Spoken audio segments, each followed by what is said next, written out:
Pour les problèmes 9 à 12, alors, voici le 9e problème. On parlait ici d'un problème qui a été assez réussi. Alors, on va peut-être passer un petit peu plus vite. On parlait d'une petite fille qui vendait des fleurs par paquet de 10. Elle a vendu 16 paquets. Alors, il y a plusieurs façons d'arriver à la réponse. Évidemment, là, 10 plus 10 plus 10 plus 10, c'est un peu long comme démarche, mais on pouvait quand même arriver à la réponse. On a aussi des élèves qui ont vu la multiplication. Sauf qu'avec la multiplication de 16 fois 10, ben, ce n'est pas une table qu'on a apprise. Alors, les élèves pouvaient prendre leur calculatrice à ce moment-là. Moi, la démarche que je recommanderais, c'était peut-être encore une fois l'utilisation du tableau de numération. Alors, comment faire? Unité, dizaine, centaine. Alors ici, qu'est-ce que l'on a à faire? C'est de dire le paquet de 10 que l'on parle, ben, c'est évidemment la dizaine. Alors, on peut placer tout de suite le 16 dans les dizaines. C'est comme si on avait dit qu'elle a vendu 16 dizaines de fleurs. Alors ici, qu'est-ce qu'on fait quand dans le tableau, il y a deux chiffres? Ben, le plus gros, parce qu'il représente 10 dizaines, on est capable de faire une centaine avec. Mais ça ne change pas grand-chose à la réponse. Pour ce qui est du crochet, on sait qu'une colonne vide, on met un 0. Alors on voit la réponse, c'était 160 fleurs. Alors, plusieurs façons d'arriver à la réponse. Moi, je recommande peut-être le tableau pour le principe des dizaines.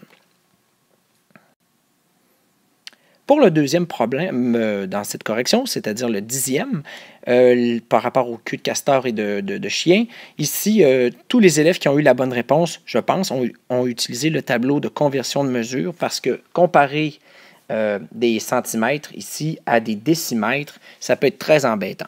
Il y a des élèves quand même qui ont pris une chance, puis sans rien convertir, simplement de regarder les mesures.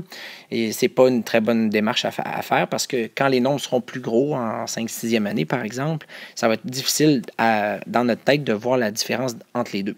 Évidemment, l'idéal, ce serait de replacer toutes nos unités selon la même unité de mesure. Alors ici, peut-être prendre le centimètre serait la bonne affaire.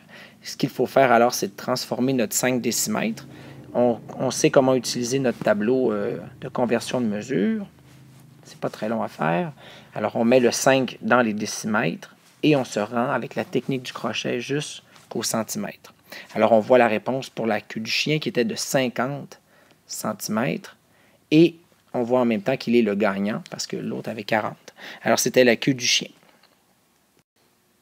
Pour le problème suivant, ça a été très, très fort ici, les figurines.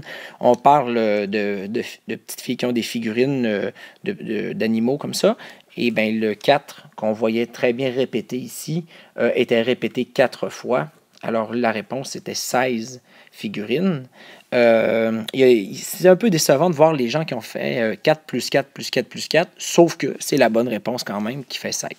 On se rappelle que la multiplication va nous faire gagner du temps, puis en plus, c'est une table, alors 4 fois 4 égale 16. C'était mieux comme démarche. Ici, pour le numéro des mouches, et en passant, c'est très épeurant comme problème, parce qu'elle a attrapé pas mal de mouches dans sa maison, pauvre elle. Elle en avait 512 tout d'abord. Ensuite, son cousin en a aussi trouvé 111. C'est une catastrophe. Combien y avait-il de mouches en tout, finalement? C'est un problème d'addition. Et il n'y avait pas beaucoup de problèmes au niveau du calcul. Il n'y avait pas de retenue, il n'y avait rien. Alors, je pense qu'ici, le problème était assez simple à réussir.